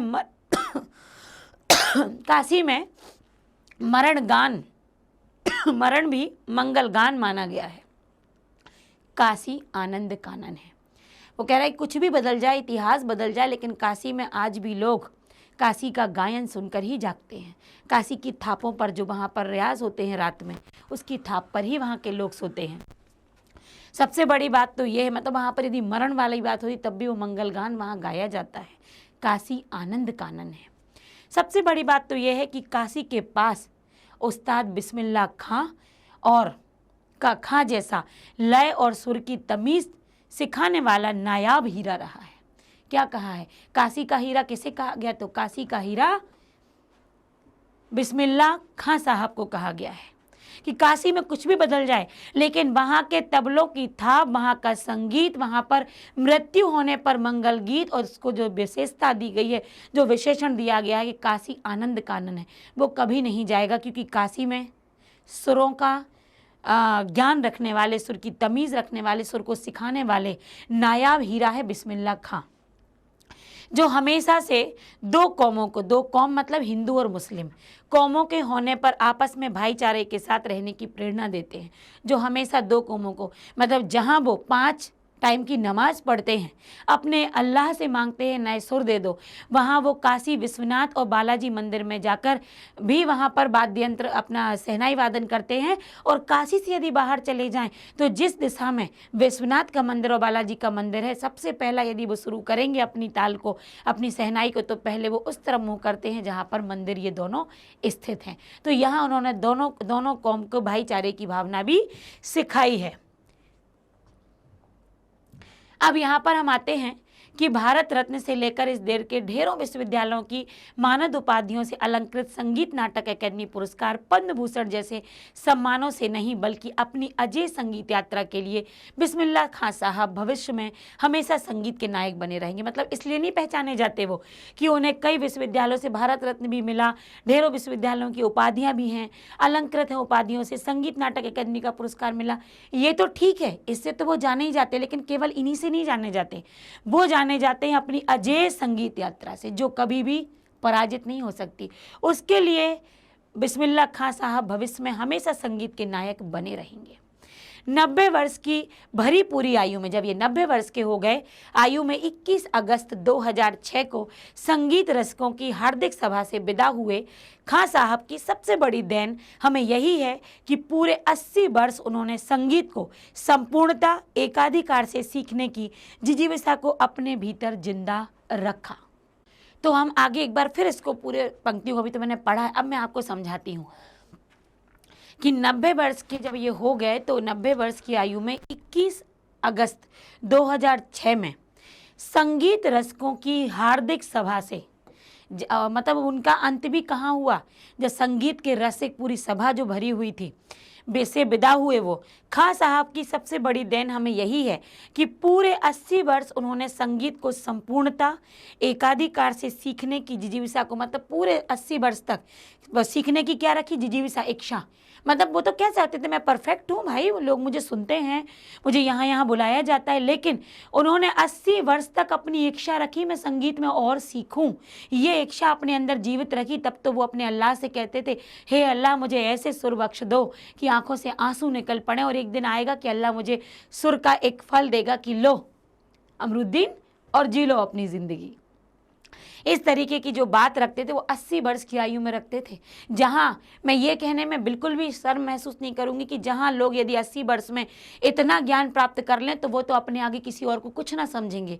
ये होते हैं डाउन टू अर्थ, जिसे आप अंग्रेजी में कहते हैं, जो अपनी ज़मीन नहीं भूलते, जो हमेशा सीखने की चाह रखते हैं। ऐसा कहा जाता है कि यदि आप सीखने की चाह रखते हो तो आप जीवित हो, यदि आप हरदम कुछ करना चाहते हो, कुछ करने की चाह रखते हो तो आप जीवित हो, यदि आप हरदम कुछ पढ़कर भी सीखना चाहते हो तो आप जीवित हो। यही आपके जीवित होने का, सही जीवित होने का प्रमाण है कि आप निरंतर सीखने की होड़ में रहते हैं। और सीखते रहिए, याद रहिए, मरते दम तक व्यक्ति परफेक्ट नहीं होता। तब भी वो कहता है, लोगों से क्यों कोई कहता है कि माफ़ कर देना, ये गलती हो गई, और लोग कई बार ये कहते हुए भी जाते कि काश एक और थोड़ा मौका मिलता कि मैं ये कर पाता। मतलब कुछ सीखने की चाह रह जाती है। तो 80 वर्ष तक जो सीखने की चाह अपने अंदर रखते हों, अपने अंदर भीतर उस चाह को जिंदा रखते हों, ऐसे थे खां साहब, ऐसे थे बिस्मिल्लाह खां साहब। तो यहाँ पर उनको किसी भारत रत्न से नहीं, कोई अकेडमी से नहीं, बल्कि वो तो इतने संगीत में के नायक बनकर रहे हैं जिन्हें काशी का हीरा कहा गया है। ऐसे थे बिस्मिल्लाह खां साहब। अब यहाँ से शुरू होता है हमारे पाठ के प्रश्न उत्तर। तो प्रश्न है, शहनाई की दुनिया में डुमराव को क्यों याद किया जाता है? तो बताइए, शहनाई की दुनिया में डुमराव को, ये डुमराव में अमरुद्दीन अर्थात बिस्मिल्लाह खां जी का जन्म हुआ था, और जो शहनाई बनाई गई है उसमें जो घास का प्रयोग हुआ, जो रीढ़ का प्रयोग हुआ, वो कहाँ मिलती है? तो डुमराव के सोन नदी के किनारे पाई जाती है। इसलिए शहनाई के दुनिया में डुमराव का एक स्थान है। ये तो मैंने दो आपको बता दिए। अब उत्तर के साथ देखिए कि शहनाई की दुनिया में निम्न कारणों से डुमराव को याद किया जाता है। पहला, शहनाई की दुनिया में शहनाई और डुमराव एक दूसरे के पूरक बन गए हैं। शहनाई बजाने के लिए जिस रीढ़ का उपयोग किया जाता है वह रीढ़ यह नरकट जो पौधा, जो बैंत का जो पौधा, जो घास चाहिए होती है, वो डुमरांव के सोन नदी के किनारे पाई जाती है। और भारत रत्न संगीत रसिकों के हृदय, संगीत के नायक बिस्मिल्लाह खां का जन्म भी डुमरांव में। उनके विशेषण देख रहे हैं आप, भारत रत्न संगीत रसिकों के हृदय, संगीत के नायक बिस्मिल्लाह खां का जन्म स्थान भी डुमरांव है। तो क्यों प्रसिद्ध नहीं होगा शहनाई में डुमरांव का नाम? तो इस कारण से प्रसिद्ध है क्योंकि डुमरांव और शहनाई एक दूसरे के पूरक हैं। जो शहनाई में जो रीढ़ बनाई जाती है उसके लिए जो बैत जाति का एक प्रसिद्ध पौधा होता है वो सोन नदी के किनारे मिलता है। और भारत रत्न संगीत रसिकों का हृदय और साथ ही संगीत के नायक बिस्मिल्लाह खां का जन्म स्थान भी है डुमरांव। याद हो गया होगा आपको। आगे चलते हैं। बिस्मिल्लाह खां को शहनाई की मंगल ध्वनि का नायक क्यों कहा गया? मंगल ध्वनि का नायक बिस्मिल्लाह खां को क्यों कहा गया था? जो वो शहनाई बजाते थे उससे जो मंगल ध्वनि निकलती थी। शहनाई एक ऐसा वाद्य यंत्र है जिसे मांगलिक अवसरों पर बजाया जाता है। कहा ना, विवाह के अवसरों पर लोग आज बड़े शाही अंदाज में इसको रखते हैं। मांगलिक अवसरों पर शहनाई बजाने की सदैव से परंपरा रही है। इस शहनाई बजाने की परंपरा में बिस्मिल्लाह खां अपने सुर के कारण अब तक इतिहास में सर्वोपरि हैं। वे संगीत के नायक रहे हैं। उन्होंने सामान्य मांगलिक कार्यों से लेकर अनेक सुप्रसिद्ध मांगलिक कार्यों तक शहनाई बजाई हुई है। यही कारण है कि शहनाई की मंगल ध्वनि का नायक कहा जाता है बिस्मिल्लाह खां को। तो मांगलिक अवसरों पर शहनाई का बजाना शुभ भी माना जाता है। शहनाई की पहचान वहाँ से होती है, मांगलिक अवसरों की पहचान वहाँ से होती है। तो मांगलिक अवसरों पर शहनाई बजाना ये तो परंपरा रही है। और इस परंपरा में जो मुख्य रहे हैं मांगलिक बजाने की परंपरा में बिस्मिल्लाह खां जी का नाम हमेशा सर्वोपरि रहा है। इन्होंने सामान्य मंगल अवसरों से लेकर बड़े बड़े प्रसिद्ध मांगलिक अवसरों पर शहनाई वादन किया है। इसीलिए बिस्मिल्लाह खां को शहनाई की मंगल ध्वनि का नायक कहा जाता है। अगले प्रश्न पर चलते हैं। सुसिर वाद्यों से क्या अभिप्राय है? शहनाई को सुसिर वाद्यों में शाह की उपाधि क्यों दी गई है? तो यहाँ पर देखते हैं, वैदिक इतिहास में शहनाई का कोई उल्लेख नहीं मिलता। इसे संगीत शास्त्रों के अंतर्गत सुसिर वाद्यों में गिना जाता है। सुसिर वाद्य अर्थात फूंक कर बजाने वाला वाद्य। ऐसे वाद्य जिसमें नाड़ी होती है उन्हें अरब में नए बोलते हैं, अर्थात शहनई या शोहनई। अर्थात शहनाई को सुसिर वाद्यों में शाह की उपाधि दी जाती है। तो पहले वैदिक काल में किसी भी ऐसे शहनाई का कोई उल्लेख नहीं था। पर संगीत शास्त्रों में शहनाई को सुसिर वाद्य मतलब फूंक कर बजाने वाला वाद्य यंत्र बोला गया है। तो शहनाई को सुसिर वाद्य यंत्र बोला गया है जिसमें नाड़ी होती है और अरब में इसीलिए इसको नए बोलते हैं। तो इसे सोहनई या शहनाई को सुसिर वाद्य बोला गया है क्योंकि ये फूंक कर बजाई जाती है। आशा स्पष्ट कीजिए। फटा सुरना बक्से लुंगिया का क्या है, आज फटी तो कल सी जाएगी। तो यहाँ पर बिस्मिल्लाह खां जी ने अपने जब अल्लाह से नमाज पढ़ने के बाद जब नमाज अदा करते हैं वो, तो उस समय उन्होंने नमाज अदा करते समय बाद में जब प्रणाम करते हैं, जो भी उसे बोला जाएगा, वो करते समय उन्होंने क्या कहा है? नमाज की जब अदायगी करते हैं, अदा करते हैं, तो उन्होंने जब प्रार्थना में जो मांगा है वो यही मांगा है कि हे अल्लाह, ऐसे सुर बख्शना, ऐसे सुर बख्शो कि जो कभी भी फटे ना, मेरा सुर कभी खराब ना हो, कभी फटे ना। सुर फट जाएंगे तो मेरा तो जो अस्तित्व है वो ही समाप्त हो जाएगा। अगर ये लुंगी फट गई तो ये तो सिल सकती है, लेकिन सुर फट गया ना तो फिर मेरा क्या होगा? तो ये इसी बात पर उन्होंने जब कहा था, जब उसकी खुदा ये जब कहा होगा लड़की ने उस समय ये बात आई होगी और जब उन्होंने अपने ईश्वर से अपने सुरों के लिए प्रार्थना की होगी। आशा है कि खुदा सुर को अच्छा बनाए। यदि सुर बिगड़ गया, फट गया तो सब कुछ चला जाएगा, क्योंकि उस्ताद जानते थे उनकी पहचान, उनका नाम उनकी शहनाई से है, उनके सुरों की शहनाई से है। लुंगी को तो बदला जा सकता है, लुंगी फट जाएगी तो सिला जा सकता है, किंतु यदि सुर का कोई तालमेल नहीं रहा, यदि सुर मेरा एक बार फट गया, बिगड़ गया, तो उसे बदला नहीं जा सकता। यही कारण है कि वे खुदा से सुर बनाए रखने की प्रार्थना करते थे कि सुर यदि, क्योंकि उनको पता है कि मैं इन सुर से, शहनाई के सुर से मेरा नाम है, यदि सुर नहीं रहा तो मेरा नाम नहीं रहेगा, मैं नहीं रहूँगा। यदि मेरा सुर एक बार फट गया तो उसे नहीं सिला जा सकता। ये लुंगी फट गई तो इसे बदला जा सकता है, सिला जा सकता है, लेकिन यदि सुर फट गया तो उसे बदला नहीं जा सकता, वो तो निकल गया एक बार। इसीलिए वो हमेशा अपने ईश्वर से, अपने अल्लाह से सुर की प्रार्थना किया करते थे। अगला आशय स्पष्ट करना है, मेरे मालिक सुर बख्श दे, सुर में वह तासीर पैदा कर दे कि आंखों से सच्ची मोती की तरह अनगढ़ आंसू निकल आए। तो वो अपने नमाज में अपने ईश्वर से, अपने अल्लाह से मांगा करते थे कि मुझे ऐसे सुर बख्श दे कि जब मैं गाऊं, मेरे सुर इतने भावुक होने चाहिए कि जब मैं गाऊं तो आंखों से अनगढ़ अनगिनत आंसू निकल पड़े। ऐसे सुर मुझे बख्श दो मेरे अल्लाह, ऐसा वो मांगते थे। उस्ताद बिस्मिल्लाह खां नमाज के बाद जब सजदे करते थे तो खुदा उनके सुर को, मतलब खुदा कहते थे कि मेरे सुर को इतना प्रभावशाली बना दो कि जिसे सुनकर श्रोता की आंखों से आंसू निकल पड़े, सच्चे आंसू निकल पड़े, स्वाभाविक रूप से अपने आप निकल पड़े, हृदय से उनके सुर की प्रशंसा में उद्गार निकल पड़े। हे मालिक, हे ईश्वर, हे अल्लाह, ऐसे सुर हमें बख्श दो कि जब मैं गाऊं तो मेरे गाने में इतनी भावुकता होनी चाहिए, मेरे सुर इतने प्रभावशाली होने चाहिए कि लोगों की आंखों से स्वाभाविक अपने आप ही आंसू निकल पड़े और उनके दिलों से मेरे लिए प्रशंसा निकले। ये आशय है इस पंक्ति का। अगला प्रश्न है, काशी में हो रहे कौन से परिवर्तन बिस्मिल्लाह खां को व्यथित करते थे? काशी में समय के साथ परिवर्तन होते गए, बदलता गया समय, संगीत को भी लोग उतना अब नहीं पहचानते। तो बिस्मिल्लाह काशी से लुप्त होती परंपराओं को देखकर बिस्मिल्लाह खां का मन व्यथित हो उठता है। वे परंपराएं हैं, बिस्मिल्लाह खां की पसंदीदा मलाई बर्फ़ पक्का महाल से गायब हो गई। पसंदीदा मलाई बर्फ़ जो होगी वो वहाँ से गायब हो गए। संगीत, साहित्य और अदब की बेसारी परंपराएं लुप्त होती जा रही हैं जो खां साहब के लिए महत्वपूर्ण थी। अदब एक लिहाजा जो था और संगीत की जो परंपराएं थी वो काशी से धीरे धीरे लुप्त हो रही हैं।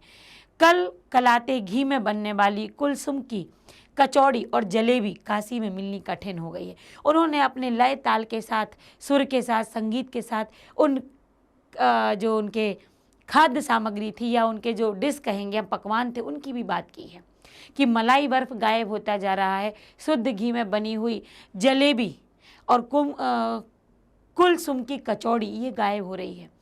जो गाने की परंपराएं हैं, जो अदब है काशी में, वो धीरे धीरे गायब हो रहा है। और ये सारी बातें जो बिस्मिल्लाह खां साहब थे उनके मन में ये व्यथा आ रही है कि ये क्यों गायब हो रहे हैं। और भी गायकों के मन में जो संगीतकारों के प्रति स्नेह और आदर हुआ करता था वो भी धीरे धीरे घट रहा है, जिससे कि खां साहब को दुखी मन है उनका। बिस्मिल्लाह खां अपने व्यथित हृदय से कहते हैं कि घंटों रियाज को अब कौन पूछता है, अब कोई नहीं पूछता कि घंटों यहाँ रियाज बज रहा है, लोग संगीत गा रहे हैं या अपने वाद्य यंत्र को बजा रहे हैं। कजली, चेती, अदब का जमाना अब कहाँ रहा, इस प्रकार के राग अब कोई नहीं पहचानता। तो इन सारे जो यहाँ से चले गए हैं, धीरे धीरे काशी से गायब होते जा रहे हैं, जिस पर खां साहब बहुत व्यथित हैं, दुखी हैं। अगला प्रश्न है कि पाठ में आए किन प्रसंगों के आधार पर कह सकते हैं कि बिस्मिल्लाह खां मिलीजुली संस्कृति के प्रतीक थे? जी हाँ, बिस्मिल्लाह खां मिलीजुली संस्कृति के प्रतीक थे। बेशक वो मुस्लिम थे, वो 5 टाइम की नमाज पढ़ते थे, लेकिन काशी विश्वनाथ मंदिर और बालाजी मंदिर में वो अपनी शहनाई वादन करते थे, शहनाई वादन करते थे। और यदि वो कहीं बाहर काशी से जाते हैं तब भी वो उसी ओर, उस दिशा की ओर जहाँ विश्वनाथ और बालाजी मंदिर है, उस दिशा की ओर मुँह करके वो सबसे पहले शहनाई बजाते थे। अदा करते थे क्या? मुहर्रम ताजिए में शिरकत करते थे। वे काशी में विश्वनाथ और बालाजी के प्रति अपार श्रद्धा रखते हुए वहाँ शहनाई बजाते थे।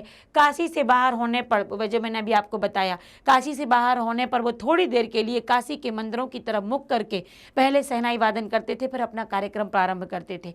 इस प्रकार ये स्पष्ट है कि जहाँ वो 5 वक्त की नमाज अदा करते थे, यहाँ 5 वक्त लिख सकते हैं कि 5 वक्त की नमाज अदा करते थे, जहाँ वो मुहर्रम और ताजिए पर भी शिरकत करते थे, मुहर्रम ताजिए में श्रद्धा शिरकत करते थे, वहीं काशी में विश्वनाथ और बालाजी के प्रति भी उनकी अपार श्रद्धा थी।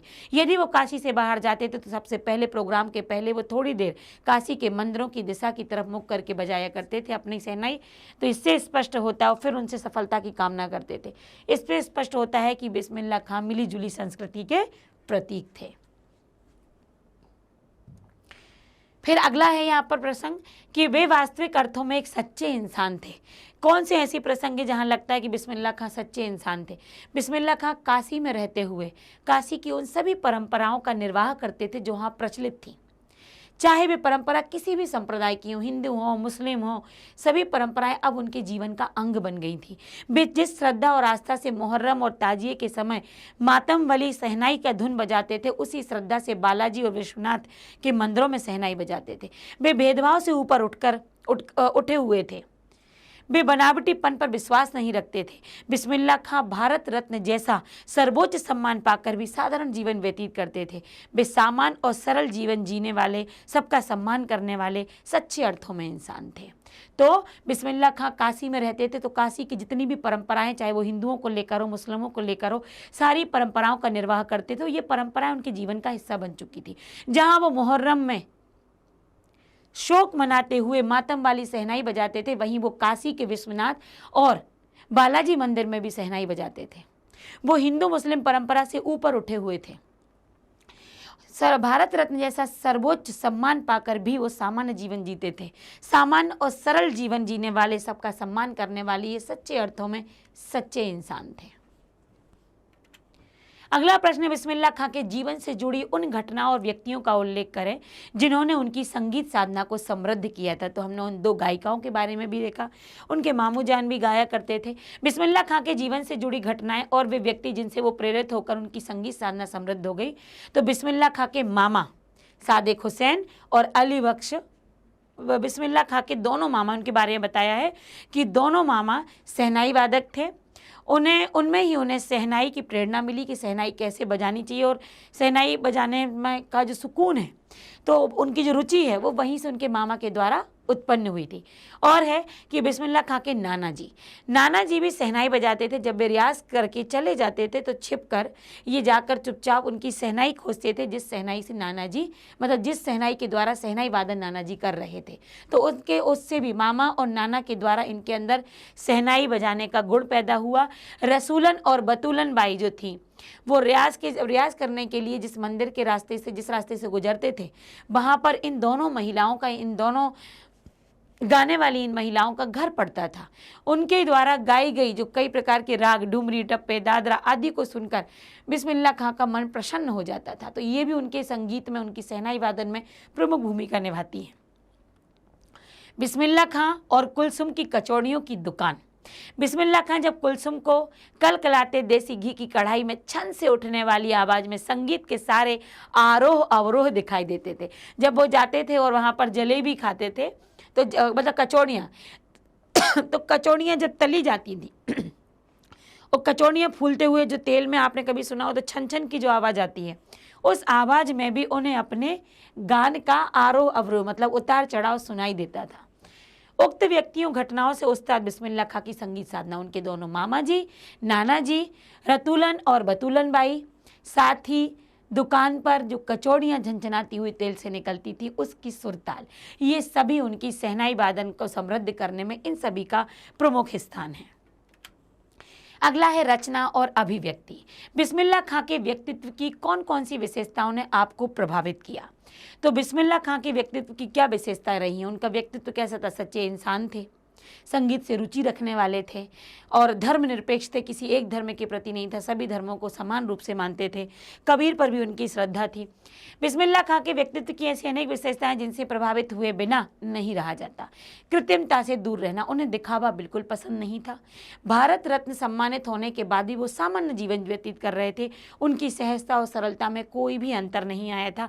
वे कृत्रिमता अर्थात दिखावे से दूर थे। विनम्रता की पराकाष्ठा, मतलब कितने विनम्र थे वे विनम्रता की पराकाष्ठा पर थे। शहनाई वादक के रूप में इतिहास में सर्वोपरि शहनाई वादक रहे, फिर भी वे स्वयं को अपूर्ण मानते थे। ये उनका विनम्र स्वभाव था। वो अल्लाह से मांगते थे कि हमारे अंदर और सुर बख्श दीजिए, तो अपनी प्रार्थना में वो सुर की तालीम मांगते थे, और सुर चाहिए। तो इतने अच्छे शहनाई वादक, जो कि प्रसिद्ध शहनाई वादक रहे हैं इतिहास में, उसके बाद भी वे अपने लिए सुर मांगते थे। ये उनकी विनम्रता थी। धार्मिक उदारता। यद्यपि बिस्मिल्लाह खां अपने धर्म से परिपूर्ण, मतलब संपूर्ण अपने धर्म के प्रति समर्पित थे, लेकिन वो काशी विश्वनाथ और बालाजी के प्रति भी समर्पित थे। जहाँ वो 5 वक्त की नमाज पढ़ते थे, वहीं पर वो बालाजी मंदिर और विश्वनाथ मंदिर में शहनाई भी उतनी ही शिद्दत के साथ बजाते थे। गंगा श्रद्धा से गंगा को श्रद्धा, बड़ी पूर्ण श्रद्धा के साथ वो गंगा मैया कहकर पुकारते थे। यहाँ पता चलता है कि धार्मिक उदारता उनके अंदर थी। काशी के प्रति श्रद्धा, काशी के प्रति उन्हें अपार श्रद्धा थी। वो कहते थे कि मरते दम तक ना तो काशी छूटेगा ना शहनाई छूटेगी। वो कहते थे कि काशी मेरे लिए जन्नत है, काशी को वो कभी ना छोड़ने वाला। ऐसा वो बताते कि मरते दम तक मैं काशी नहीं छोड़ूंगा, क्योंकि काशी में ही तहजीब है और काशी में ही तालीम है, इसलिए काशी तो मुझसे नहीं छूटेगी। तो ये उनके गुण थे, विनम्रता की पराकाष्ठा, धार्मिक उदारता, काशी के प्रति श्रद्धा, और हमने पहले देखा जो कृत्रिमता से दूर। और भी हैं अवक परिश्रम और बिस्मिल्लाह खां। बिस्मिल्लाह खां बहुत अधिक परिश्रमी व्यक्ति थे। वो रियाज करते थे 80 वर्ष की उम्र तक वो रियाज करते रहे। सर्वोपरि स्थान पाने के बाद भी जीवन पर्यंत तक वो रियाज करते रहे। मैंने कहा ना, यदि अब की उम्र का कोई ऐसा आ जाए 80 वर्ष में तो कहेगा मुझे किसी की जरूरत नहीं, मुझे सब कुछ आता। पर वो 80 वर्ष तक रियाज, जीवन पर्यंत जब तक जीवित रहे उनका रियाज बंद नहीं हुआ। ये था उनका अथक परिश्रम। धुन के पक्के थे बिस्मिल्लाह खां। मंदिर में रियाज के लिए जाते समय अपने प्रिय रास्ते से जाते थे। उनकी धुन थी, इसी रास्ते से मुझे जाना अच्छा लगता है, जहाँ से सुर लय ताल सुनाई देते हैं, उसी रास्ते जिसमें उनकी प्रेरणा स्रोत रसूलन और बतूलन बाई की गाने गाती थी। धुन के पक्के इरादों ने उन्हें शहनाई वादन में सर्वोपरि बना दिया। वो धुन के पक्के थे। हमने अभी पढ़ा भी था, लाइव सेशन में चला था हमारा सनक। तो सनक मतलब धुन, तो ये धुन के सनक थी इनके अंदर। हम उसी स्थान से जाएंगे, हम उसी रास्ते से जाएंगे जहाँ रसूलन और बतूलन बाई जहाँ पर गाती हैं। तो यही तो उनकी धुन की पराकाष्ठा थी, तभी तो वो शहनाई में सर्वोपरि हो गए। अगला प्रश्न है, मुहर्रम से बिस्मिल्लाह खां के जुड़ाव को अपने शब्दों में लिखिए। तो मुहर्रम क्या था? बिस्मिल्लाह खां अपने मजहब की परंपराओं से पूरी तरह जुड़े हुए थे, शालीन थे, सजग थे। मुहर्रम पर्व के साथ बिस्मिल्लाह खां और शहनाई का संबंध गहरा रहा है। जब मुहर्रम का महीना होता, जिसमें शिया मुसलमान हजरत इमाम हुसैन और उनके वंशजों के लिए जब शोक अदा किया जाता, उनकी तरह बिस्मिल्लाह खां भी पूरे 10 दिन तक शोक अदा करते थे। इन दिनों खां साहब और उनके परिवार का कोई भी व्यक्ति ना तो शहनाई बजाता था, ना ही किसी प्रकार के संगीत कार्यक्रमों में भाग लेते थे। 8वीं तारीख उनके लिए बड़ी खास होती थी। उस दिन वह खड़े होकर लंबा जाकर रोते हुए शहनाई बजाते थे। तो ये मुहर्रम के साथ उनका जुड़ाव था कि मुहर्रम में जो शोक अदा किया जाता था, उस समय बिस्मिल्लाह खां का जो परिवार था, खानदान था, उनका जो पुश्तें थी, वो उनकी परंपरा थी कि उन दिनों तक जब ये शोक अदायगी चलेगी, उस समय तक ना हम किसी शहनाई को बजाएंगे, ना किसी कार्यक्रम में जाएंगे। लेकिन 8वीं तारीख उनके लिए बड़ा महत्व रखती थी। उस तारीख में वो रोते हुए खड़े होकर शहनाई बजाते थे। तो ये उनका संबंध था उस मुहर्रम से। बिस्मिल्लाह खां कला के अनन्य उपासक थे। तर्क सहित उत्तर दीजिए। कला के उपासक थे क्योंकि जब उन्होंने बचपन से ही ये देखा कि बिस्मिल्लाह खां अपनी शहनाई के प्रति पूर्णतः समर्पित थे। उन्हें एक ही जुनून था, एक ही धुन थी, खुदा से सच्चा सुर वो मांगते रहते थे, मुझे अच्छा सुर चाहिए। 5 वक्त की नमाज में वह केवल अपने सुर पाने की प्रार्थना करते थे। नमाज के बाद सजदे में वो यही कहते थे, हे मालिक एक सुर बख्श दे, सुर में वो तासीर पैदा कर दे कि आंखों से लोगों के सच्चे मोती निकल आएं और मेरी वो प्रशंसा उस समय करें। वे अपने सुरों को पूर्ण नहीं मानते थे। उनका यही प्रयास रहता था कि सुर में और अधिक प्रभाव आ जाए। अभी तक इतना प्रभाव क्यों नहीं आया? इसलिए सुर को और सुधारने के लिए लगातार वो परिश्रम करते थे, प्रयास करते थे, रियाज करते थे, अनथक रियाज करते थे, घंटों रियाज करके अपनी कला को सुधारने में लगे रहते थे। इससे स्पष्ट होता है कि वो अपनी कला के प्रति कितने समर्पित थे, उसके अनन्य उपासक थे। आप सुन लीजिए इसे मेरे शब्दों में कि बिस्मिल्लाह खां अपनी कला के प्रति पूर्णतः समर्पित थे। वो 5 वक्त की नमाज पढ़ते थे और 5 वक्त की नमाज में अदायगी के समय वो केवल एक ही बात मांगते थे अपने ईश्वर से, अपने अल्लाह से, कि मुझे अच्छे सुर बख्श दो।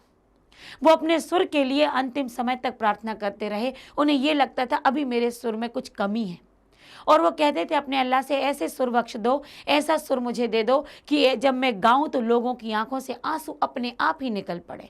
तो उन्हें अपने सुर में हर समय कुछ कमी लगी रहती थी, इसलिए वो घंटों तक रियाज करते थे, लंबे समय तक रियाज करते थे, प्रतिदिन रियाज करते थे, जीवन पर्यंत तक उन्होंने रियाज किया। इससे मालूम होता है कि कला के प्रति वो समर्पित भी थे और अनन्य उसके उपासक थे। भाषा अध्ययन में आते हैं, जहां पर कुछ हमारी व्याकरण होगी। निम्नलिखित मिश्र वाक्यों के उपवाक्य छांटकर भेद भी लिखिए। मिश्र वाक्य यहाँ पर दिए गए, उसके उपवाक्य छांटना है और भेद भी लिखना है। यह जरूर है कि शहनाई और डुमराव एक दूसरे के लिए उपयोगी हैं। तो ये मिश्र वाक्य तो है, क्योंकि ये जरूरी है कि शहनाई और डुमराव एक दूसरे के लिए उपयोगी हैं। तो यहाँ पर जो जुड़ा हुआ है, तो उपवाक्य क्या है? शहनाई और डुमराव एक दूसरे के लिए उपयोगी है, ये उपवाक्य है। यहाँ पर वाक्य तो यह है कि यह जरूर है। अब क्या है? ये उपवाक्य इस पर आश्रित है। भेद क्या है? तो यहाँ पर संज्ञा, शहनाई और डुमराव की बात की गई है, तो इसमें भेद है संज्ञा उपवाक्य। समझ गए होंगे आप कि जो दूसरा वाक्य आ जाता है वही उपवाक्य है। मिश्र वाक्य में जो दूसरा वाक्य जुड़ जाता है, और वो वाक्य किससे संबंधित है, किसकी बात की जाती है? संज्ञा की बात है, शहनाई और डुमराव की, तो ये संज्ञा उपवाक्य है। अगला है, रीढ़ अंदर से पोली होती है जिसके सहारे शहनाई को फूंका जाता है। तो रीढ़ अंदर से पोली होती है जिसके सहारे शहनाई को फूंका जाता है। तो जिसके सहारे शहनाई को फूंका, पीछे का वाक्य आ गया, उपवाक्य हो गया। और यहाँ पर भी क्या है? जिसके सहारे शहनाई को फूंका जाता है। तो यहाँ पर जो पूरा वाक्य का आया कि रीढ़ अंदर से पोली होती है, तो ये क्या हो गया? शहनाई की विशेषता हो गई। तो यहाँ पर विशेषण उपवाक्य हो गया। फिर है, रीढ़ नरकट से बनाई जाती है जो डुमराव में मुख्यतः सोन नदी के किनारे पर पाई जाती है। जो से यहाँ पर जुड़ गया तो आप समझ गए होंगे, उपवाक्य हो जाएगा जो से, कि डुमराव में मुख्यतः सोन नदी के किनारे पर जो पाई जाती है। तो यहाँ पर भी सोन नदी के किनारे पर पाई जा रही है, मुख्यतः विशेषता बताई जा रही है। तो यहाँ पर भी क्या है? ये विशेषण उपवाक्य। आप समझ पा रहे होंगे कितनी आसानी से यहाँ पर इसलिए एक ही प्रकार के दिए हुए हैं कि आपको केवल उपवाक्य छांटना जिसमें आपको समझ में आ जाए।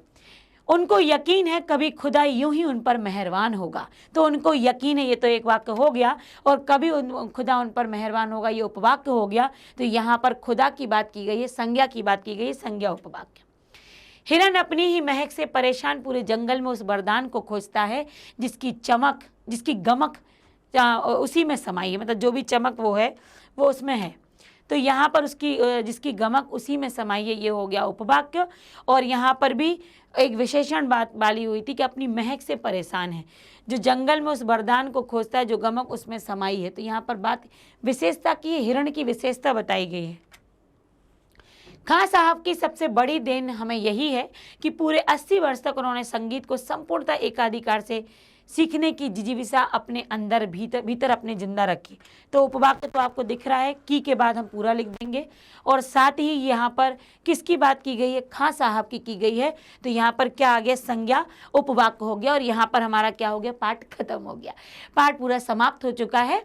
तो हमने देखा कि एक बिल्कुल पर्टिकुलर हमने एक ही मिश्र वाक्य का उपवाक्य देखा, वही हमने 5-6 प्रश्न वहाँ पर किए, साथ में उसकी प्रकार भी देखा। तो आपको ये दोनों बहुत अच्छे से समझ में आ गए होंगे। जब पर्टिकुलर ऐसा प्रश्न आता है ना, तो वो हमारा फोकस बन जाता है, तो उतनी बात हमें याद रह जाती है। तो इस पाठ में कितनी सारी जानकारी मिली। बिस्मिल्लाह खां साहब के पूरे जीवन का परिचय, किस तरह उन्होंने सीखा, क्या उनकी संगीत की पराकाष्ठा थी, कितने वो विनम्र स्वभाव के थे और कितने वो लर्निंग थे, कितना उनके अंदर रहा कि हमें सीखना है। 80 वर्ष तक जो रियाज करते रहे हो, जो अपने सुरों में कमी सोचते रहे हो, और ये कि ईश्वर बस और मुझे सुर चाहिए है, और मेरे अंदर सुर बख्श दो, और हमारे अंदर अभी सुर की कमी है, क्या हम ये सीख पाएंगे? तो ये देता है, हम यहाँ पर शिक्षा देता है ये पाठ कि अपने आप को कभी परफेक्ट मत समझो, हमेशा कुछ कमी रखो, और कुछ कमी अपने अंदर सोचते रहोगे तो सीखने की चाह बनी रहेगी। कमी वो मत रखो कि लोगों को दिखने लग जाए कि ये कमी इसके अंदर, अपने आप में सोचो नहीं अभी थोड़ा और। किसी ने कहा कि तुम तो बहुत अच्छा बोलते हो, तब हमें ये पता होना चाहिए अभी कुछ और भी बोलना चाहता हूँ। आप अच्छा पढ़ते हो, नहीं अभी और भी पढ़ना चाहता हूँ। आपको इस विषय का अच्छा ज्ञान है, तो मन में ये बात रखो कि नहीं अभी तो और भी लेना है, या कह भी दो कि नहीं अभी थोड़ा और चाहिए। तो ये अपने आप रखेंगे तो हम अपनी ज़मीन से जुड़े रहेंगे, विनम्रता बनी रहेगी। हम जब ऐसे कहते हैं ना, आसमान में उछाले नहीं लेंगे, हम अपने आप में, अपने ठहराव में रहेंगे और सीखने की चाह बनी रहेगी। तो ये सिखाता ये पाठ मुझे तो पढ़ाने में बहुत अच्छा लगा, क्योंकि बहुत सारी नई जानकारियाँ थी। हमने बिस्मिल्लाह जी के बचपन का नाम वहाँ पर देखा, उनके नाना जी, उनके मामा जी, उनके दादाजी, उनके पिताजी, उनकी माता जी, उनका पूरा हमने वहाँ देखा। और काशी के जितने भी प्रसिद्ध वहाँ पर विशेषताएं जो काशी की हैं, कि काशी को आनंद कानन कहा गया, तो काशी को उन्होंने कहा कि काशी तो वो है, काशी का हीरा खां साहब जी को कहा गया, काशी जिससे वो वहाँ से हटना नहीं चाहते, काशी तहजीब और जो तालीम है उसकी संस्कृति या उसका स्थान है। क्या कुछ हमने काशी के बारे में नहीं देखा। सारी विशेषताओं को लिया, विशेषणों का यहाँ पर प्रयोग है, बहुत विशेषणों का प्रयोग किया गया यहाँ पर, इसीलिए शायद यहाँ पर पूछ भी लिया गया कि बताइए कितने मिश्र वाक्य यहाँ पर जुड़कर भी आए हैं। सारा सब कुछ हमने इस पाठ में देखा। पाठ बहुत अच्छा लगा होगा, मुझे उम्मीद है, क्योंकि मुझे अच्छा लगा। तो आपको की नई बातें सीखने में तो चाह बनी रहनी चाहिए ना। तो पाठ इसी तरीके से, रोचक तरीके से पढ़ाते हुए, समझाते हुए, मैंने अपने पाठ में कहीं भी काट छांट नहीं की। भले पाठ लंबा गया तो क्या हुआ, जैसा मैं कहती हूँ कि मेरे विद्यार्थी को पाठ पूरा याद होना चाहिए। पाठ याद है तो सामने वाला कहाँ से पूछेगा, पाठ के अंदर से ही पूछेगा ना। बस पूछ लो, हम सारे उत्तर दे देंगे, क्योंकि पूरा पाठ हमने पढ़ा है। तो आपको स्टेप अप एकेडमी में यही मिलेगा कि पाठ, कोई भी कार्य को पूर्णता दी जाएगी, जिससे बच्चा कहीं पर भी जाके विचलित ना हो। तो इसके लिए अपनी विचलता से विचलित ना हो, इससे बचने के लिए आप चैनल से जुड़े रहिए और चैनल को लाइक, सब्सक्राइब और शेयर करना ना भूलिए। Thank you.